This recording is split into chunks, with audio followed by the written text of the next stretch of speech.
You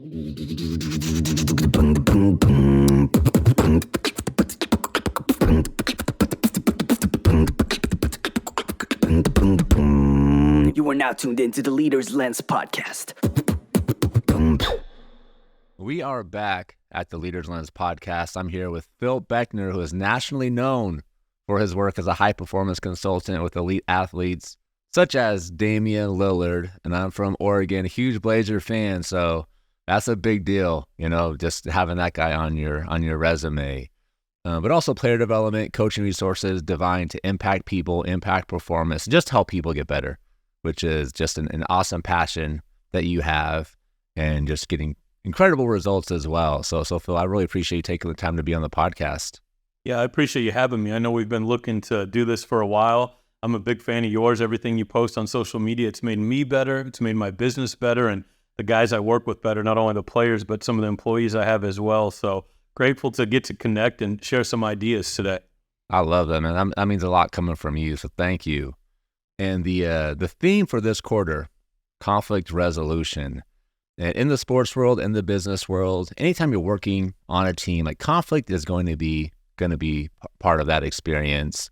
What do you see generally leading to conflict when you're working with teams? Yeah, that's a really good question, because unfortunately, whether you're dealing with a sports team or a business team, conflict comes up all the time. And so, when you ask where does it come from, it comes from a lot of different places. I'd be interested to hear your answer as well.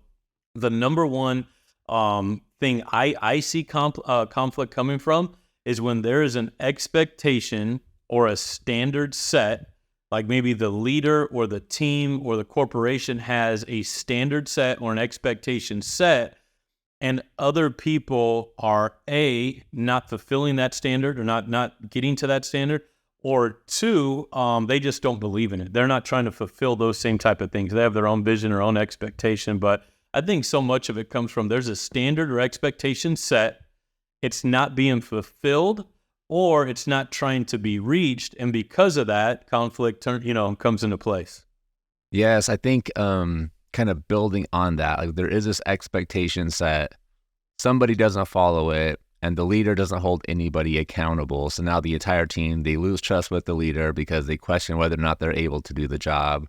But it also creates conflict within the team, because now you have different people that feel like they're doing all the work. You have other people that aren't, but everybody's getting treated equally, and that's a challenging dynamic. And I see that breaking trust on a lot of teams and creating conflict, and people feel like they don't know where to take it because they lose trust with the leader in those situations. I agree, and I think exactly what you just described. It's like the age-old problem: someone isn't doing their job, someone else has to try to pick up the slack, or cut into their own hours of their responsibility. And in turn, it could create one thing I share with all my athletes and even some of the top business leaders I work with. The two things we really got to stay away from is a level of bitterness and a level of animosity, because those things start to fester in you and they don't go away easily. It's not a switch you could flip and, just get rid of bitterness or just get rid of animosity. And again, I think so much of it also comes down to people fear confrontation, or they fear conflict. And instead of having an open, honest dialogue initially, or instead of, resetting the standard, or like you said, holding someone accountable to it, it actually becomes progressively worse because no one's communicating. People are afraid of conflict. People are afraid of confrontation. And now, in turn, like you said, the team ends up suffering. It's not just the leader. It's not just the underperforming individual. The team ends up suffering in the long run. I have this theory that we have a lot more passive people in the Northwest, because when you're in Oregon or Washington, like, you can just go away and get away from people, other than like a few different situations in bigger cities that we have, but you can just get away. And I think that if you live in a bigger city or on the East Coast, things are so condensed, you don't really have that option. So you kind of have to face conflict when it's there. But in Oregon, in my experience, we have a lot more passive people. Like, when something happens, they'll just sweep it under the rug, never say anything about it, not really let people know how they feel. And I think that's a worse problem than having people that are too aggressive with conflict, because then you at least know where people stand. And if you're an effective leader and you care, you can take steps to correct it. But when you have a group of really passive people, it's challenging sometimes to understand where people are at, which makes it difficult to understand what you can do to help the situation be better.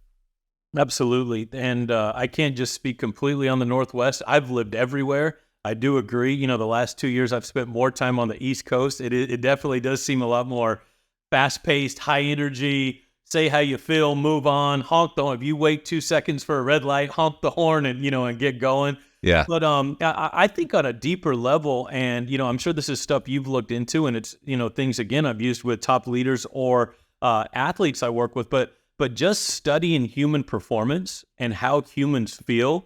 Again, most people fear conflict or fear confrontation, but we need to look at, kind of their DNA sometimes, or how they were brought up, maybe, how their family functioned, maybe the type of coaching or teaching they experienced throughout their career. And I'm not just saying in sports, whether that's college professors, high school teachers. And ultimately, when you look at a human being, whether you're from the Northwest or the East Coast, I think the one thing of why people want to sweep stuff under the rug and why it turns into a bigger problem and a worse problem is because ultimately everyone wants to be comfortable and everyone wants to be liked. So if every day we want to be comfortable and we want to be liked, it becomes way easier to not say something when the standard isn't being reached. It becomes way easier to not say something and confront that employee you got to work with, 40 hours a week. And there's so many times, I use the example all the time, especially with sports guys, especially with athletes who have to get out and compete and do things that are uncomfortable. As humans, whenever we walk in the house and it is hot, what do? We turn down the air conditioning. We have a dial. We don't want to be too hot. We don't want to be too cold. Some people like hot showers. Some people like cold showers. We want to be comfortable. And because of wanting to be comfortable or because of wanting to be liked, like you said, we sweep that stuff under the rug, or employees do, or athletes do, then it turns into a bigger problem. And I think you'll like this a lot. When I worked for the Oklahoma City Thunder, we actually studied different forms of communication and different forms of communication that can and cannot build resiliency. And three of them that stuck with me, and I don't know if you want to dive into all three, but one was the shotgun effect. So when you throw something up, there's a million comments, a million evaluations, a million criticisms. It just goes all over the place. And then the individual taking it as well, their mind goes all over the place, 100 different ways. Well, do they not like me? Do they like me? Did I do this good? Am I going to get just all these different, all over the place? So they had the shotgun effect. The next one, the one I struggle with the most, is the downward spiral. I thought it was really, really good. It's when you get that first comment that might be, a little bit critical, or the first comment that might be leading into some confrontation. And then before you even have any more communication, you just go in a spiral of, well, this is going to happen. Then this is going to happen. Then this is going to happen. You're playing out all of these false arguments, false narratives in your head. And by the time you maybe step into the meeting with that individual, you're doomsday, 0:30 o'clock, and it's all over. And so there's a downward spiral effect. But then the last one, and I think this is what you were hitting on, and again, it comes from people wanting to be comfortable and wanting to be liked, is the iceberg effect. You sit there and you see the tip of the iceberg in the water, and it just floats along, but there's all this stuff brewing underneath. And we all know that's not a safe thing, and it's not a good thing, and it's not a healthy thing. And I think the majority of our society, whether it's Northwest or East Coast, that we got a whole bunch of iceberg effect type people out there. Well, they'll just show a little bit of frustration or a little bit of communication, but underneath you got everything you could imagine, brewing and building, which isn't going to come out in a good way. 100%. I love those analogies. And I think I've seen it play out where you have two people that are doing their own spirals, but they never come together and talk about it.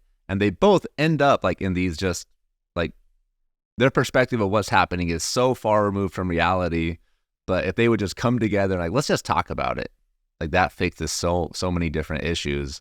And something you talked about earlier was just seeing people deeply and trying to understand where people are coming from, understanding why people do the things that they do, because a lot of times it is just context, right? Somebody was brought up a certain way, or they had a certain life experience. So their experience the same situation in such a different way.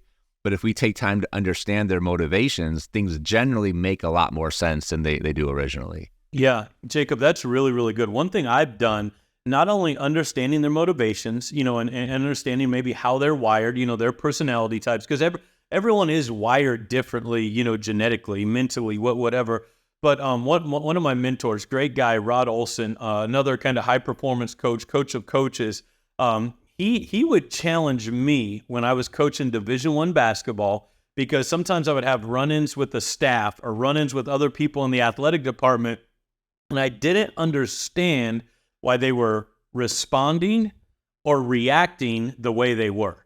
And I think that's really, really important for us as leaders to look at, or even us as employees or people who have to work with people. There's a big difference between responding and reacting. And in order to understand why they do that, Rod gave a great phrase. He goes, Phil, most people are the way they are because of two things: torture and triumph. And I thought that was so good. Like, if you could have a level of empathy or sympathy for the torture we have all gone through in life for each other. You never know someone's upbringing. You never know the obstacles they've had to overcome, how hard they had to fight to get that job, how hard they had to fight to come back from an injury if you're in athletics. But the level of torture we've all, have experienced, it shows a lot of why someone will respond or react the way they do. And then the same thing, which we all know, the other part of conflict, it's not just people being quiet, but in confrontation, but it's the people who are loud, the people who are arrogant, the people who are lacking humility. So torture and triumph, maybe they have had a lot of triumph in their life. They've done a lot of successful things, and they think everything needs to be their way, how they see it, according to their vision and according to their standards. And we know, obviously, both of those aren't going to work. But I think when we can look at someone through the lens of empathy, through the lens of understanding, with like, hey, they've either been through a lot of torture or a lot of triumph, and that's why this stuff is coming, we're going to be able to relate to them better, and then we're also going to be able to communicate with them better. I love that. And I'm curious, when you're working with teams, sports teams versus business teams, like, are the conflicts pretty similar? Are the conversations you have experienced similar, or do you see differences? You know what? I think a lot of the conflicts are the same. Like I said, a lot of it goes back to trying to reach a standard or a goal. I think the second thing that comes up, the most common one you see, is an underperforming player or underperforming employee. So not just not reaching or striving or getting a job done, but just the guy who doesn't execute his role, or the individual who's not completely bought in, or the individual who doesn't respect others. It's either, kind of a group problem going towards the standard, or an individual problem. So you see a lot of those. The one thing I've noticed, and I think this is why there's such a crossover now between athletics and business people, is because how it's handled is completely different in both realms. There is conflicts are the same, but how they go about fixing it and how they go about fixing the confrontation is not the same. In sports, a coach will shout at somebody. In sports, they'll have a team meeting right in front of everybody. I think so much of it, and I use this term, and I fear this in the sports world, but so much of it becomes a corporate standard or a corporate way of doing anything. Like, hey, this guy's underperforming. Well, let's go to the checklist. Like, Jacob, here's check number 1. Are you doing this? All right, we'll meet again. Here's check number 2 on week 2. Sometimes I think you got to say, screw that, rip up the paper, move on, and meet with another person face to face, come up with a plan to get them better, hold them accountable to it, don't fear confrontation, and then start seeing how the results go after that. Because in sports, I do think this happens, and sorry if I'm rambling, I'm not rambling, but going on I'm here for it. That's what a podcast is all about, man. I love it. Here's what I think that happens, and this is something really, really cool. Business is lacking things that sports are that could really, really help them. And I think that's why some of these businesses have brought me out to work with them on communication and leadership and competitiveness and urgency and accountability. Think about this, though. In sports, you are getting coached every day. In business, you are not getting coached every day. And sometimes you're being led, or sometimes there's a manager. You're not getting coached In sports, they're literally telling you something to do or something to do better or continue to do this great every day. So one, I think business people are lacking being coached or having a life coach, a development coach, whoever with their organization. The second thing I think that happens in businesses, happens in sports way more than business, way quicker evaluations, which equals way quicker accountability. Think about it. Like you said, we're starting this podcast off. You're like, this quarter, we are focusing on this. You play like Damien Lillard, he gets evaluated 3 nights a week playing games, sometimes 4. Yeah. I work And then in the off season, he's evaluated on like what he's doing with his personal life, right? Like it's always like eyeballs, but yeah. Absolutely. I worked with Oregon football a couple years ago. Same thing, communication, mindset. Mario Cristobal and I would talk once a week. Mario Cristobal and his team is getting evaluated weekly on how they're performing. And I think that doesn't happen all the time in the business world. On the flip side, and this is where I love your content on Twitter, and you share some great stuff that has made me and my guys better.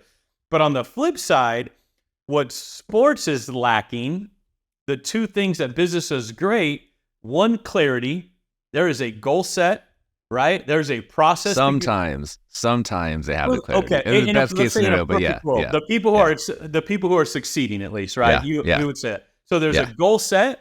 There's a process in place to go about it, and there's identifiers in there if you're doing a good job, and there's places. Are there things put in place if it goes astray?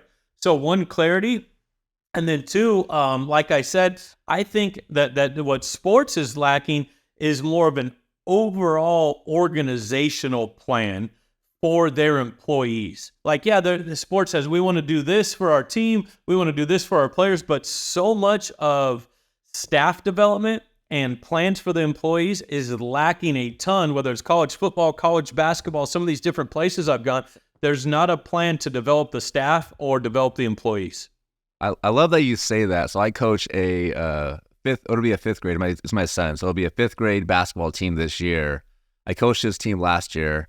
And something I thought about in the offseason is like, we should have done development plans for every player. Like make sure there's clarity with like the players and the parents on like, here's what we want you to help your son get better at this season. And so I'm glad to hear you say that because I'm definitely completely aligned with that sort of a Jacob, perspective. we talk about this all the time. I coached college basketball for 10 years before going into my own venture the last 5 years. And we always say high clarity equals high performance.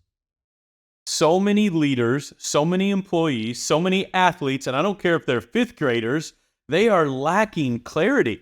And if you want people to perform at a high level, the expectation, the plan, the direction you're heading has to be clear. It has to be super clear. So whenever we work with a player, what we create is a cheat sheet, not just a plan. Like they're going to have a cheat sheet of who they're trying to become, how they're trying to get there, what they need to work on. And then same thing, we've taken that in the sports world. We give it to some of these top business leaders. They love it. Why? Because everyone wants to, I think deep down, most people want to be coached. Most people want to be poured into, and most people want to grow. So if we're not giving them the clarity to do that, it's gonna make their job harder.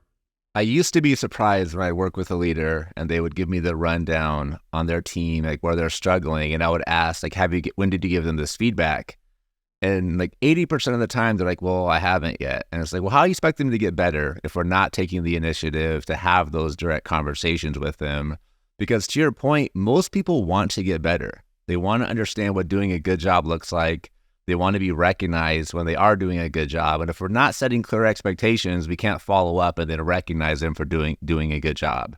Like our job when we're setting expectations and giving feedback is to be able to follow up and say, hey, you did a great job. Like, let's keep growing and creating those development cycles where they understand like doing a good job here means you're going to get recognized, which encourages continued development. Why do you think most leaders don't do that, in your opinion? And the people you've worked with? I think it's fear. Like part of it, just fear of conflict, like not knowing how to have that conversation. I think especially right now, being concerned people are going to quit if we give them feedback. So I think there definitely is that fear factor for a lot of businesses that are struggling to find employees. If I'm critical of this person, are they going to, then leave and I'll have a gap? I'd rather have this person that's doing a half good job as opposed to having nobody in the spot. So I think there's a lot of, and I think it all boils down to just them not knowing how to have that conversation effectively. Yeah. Because a lot of businesses start with somebody who just had an idea. Like I was a plumber, so now I started a plumbing business. But as the business grows, now you have to bring people on, and nobody ever showed this person how to lead effectively. So now they have managers that also don't know how to lead effectively, and it kind of becomes a spiral. Yeah, I agree.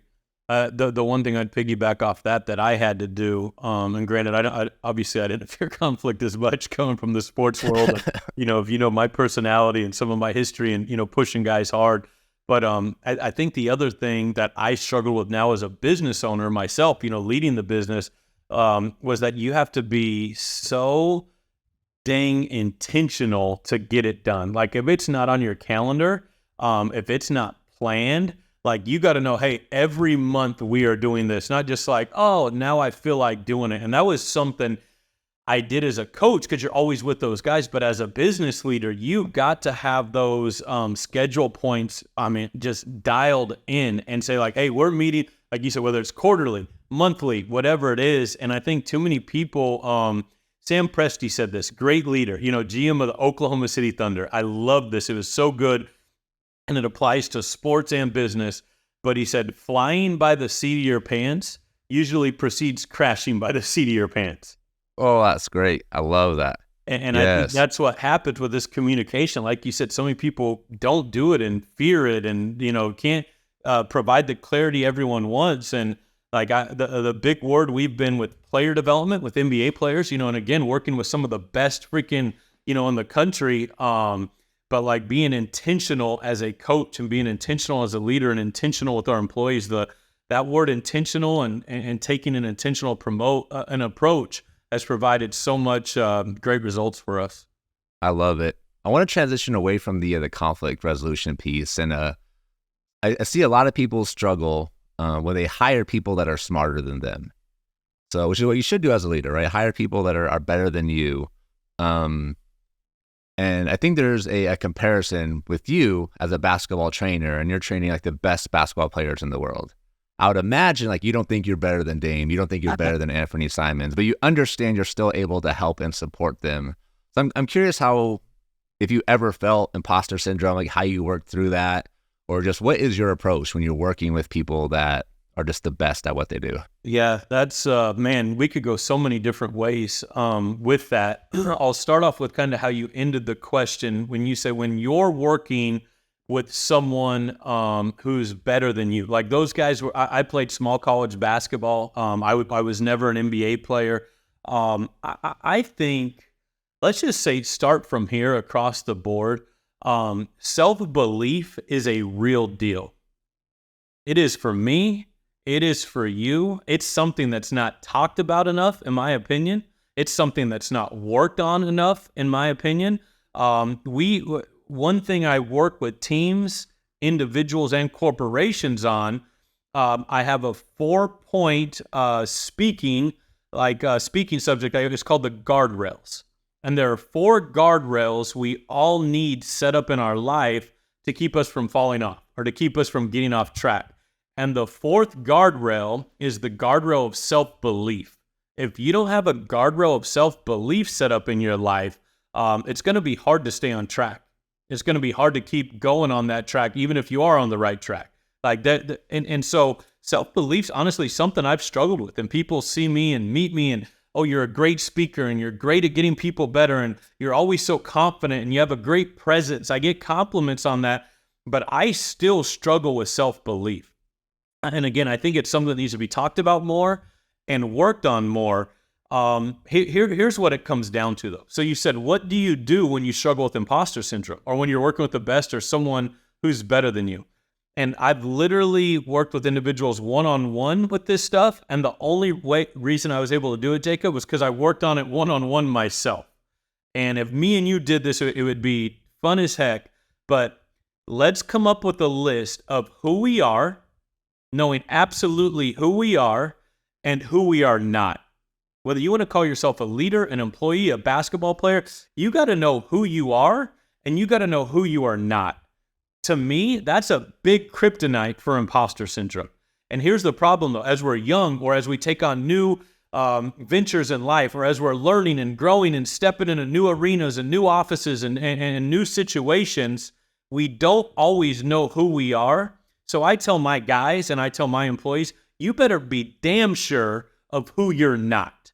Like, man, I'm not arrogant. I'm not lazy. Man, I'm not comfortable. I'm not, artificial in how I show up and do things. Whatever those may be, I think it's so, if you're going to have a great, and we define it this way, like you need to have an unwavering, relentless level of self-belief. And that's what makes Dame so special. He could speak to corporations. Oh my God, he's the best.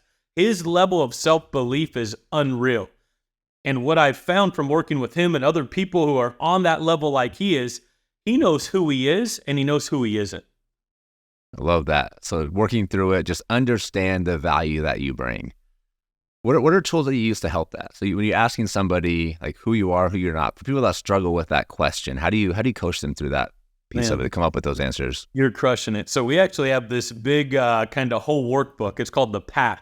And I meet with guys like once a week. We'll go through it. And I do a lot of this with our players as well. Because just like when you introduced me, it's our job, guys like you and I, it's our job to make people better.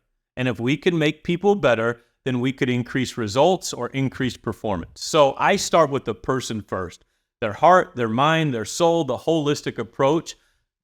So we have this whole book called The Path, and it goes through different topics where you got to really look within, answer questions, be able to put a pen to paper. I don't let guys type it out. You actually got to go to FedEx and print it and literally write the things down. And so I'm going to share 5 quick things with you, if you don't mind. Like, how do you find that level of self-belief, that level of clarity, knowing who you are and who you are not? 1, you already know the first 3, and you crush this stuff on Twitter. It's so good. But mission, your mission, why you're doing something, your vision, what it's supposed to look like when it's getting done, and then your values or your standards, whatever word, those things you believe in that like you're not going to waver on, no matter what. You just they get you going, they keep you going, and they're always going to be there. So like but so many, as you know, whether it's a business leader, a player, why are they doing something? What does it look like, the vision? What does it look like when they're doing it? And then, man, what are those core values, those core beliefs, those core standards you have that you could rest on when things are really, really bad or when things are really, really good? So we're going to do those 3. And like I said, you're very familiar with those 3. Here's the 2 that are really, really good. And a lot of players and coaches struggle with this. And I struggle with this myself. And I still have to revisit this probably once every 8, 9, 10 months. So just like we want to know who we are and who we're not, what tells us that? 2 sheets of paper. Great activity. 1 sheet, you write the truth you know. On the other sheet, you write the lies you believe. And you would be shocked how many people struggle writing those things out. Because you just said it a second ago, taking value in the role we bring, being proud of ourselves for who we are and what we do. But man, so many times we're living in a world right now of comparison and distraction because of social media. So we are filled with lies, and sometimes that takes away from us knowing the truth about ourselves. So mission, vision, values are the first 3. Then the next 2 sheets we're going to work on, man, the truth we know and the lies we believe. Because there's no way to dispel those lies if you don't write them out and see them. And in turn, I believe there's no way to build off of those truths unless you write them out and see them. So, but after working through those 5 things, which you could probably tell goes into a deeper level and a lot of writing and a lot of defining and a lot of clarity, you're going to really start to know who you are and who you're not, or at least who you want to be and who you don't want to be. I love it. This is incredible, Phil. You're doing incredible work. I love that I was able to talk about coaching 5th grade basketball with the great Phil Beckner. That was a lot of fun as well. But if you're not following Phil already, where should they be? Where should they be staying in touch with you? A couple different accounts. My personal Twitter account is @Phil Beckner, and then we also have a Be Better, Be Different, which definitely goes in the high performance consulting and speaking. We have a Be Better, Be Different Twitter and a Be Better, Be Different Instagram as well. Highly recommend following them all. Incredible content coming all the way. Phil, I appreciate you. Awesome. Thanks for having me.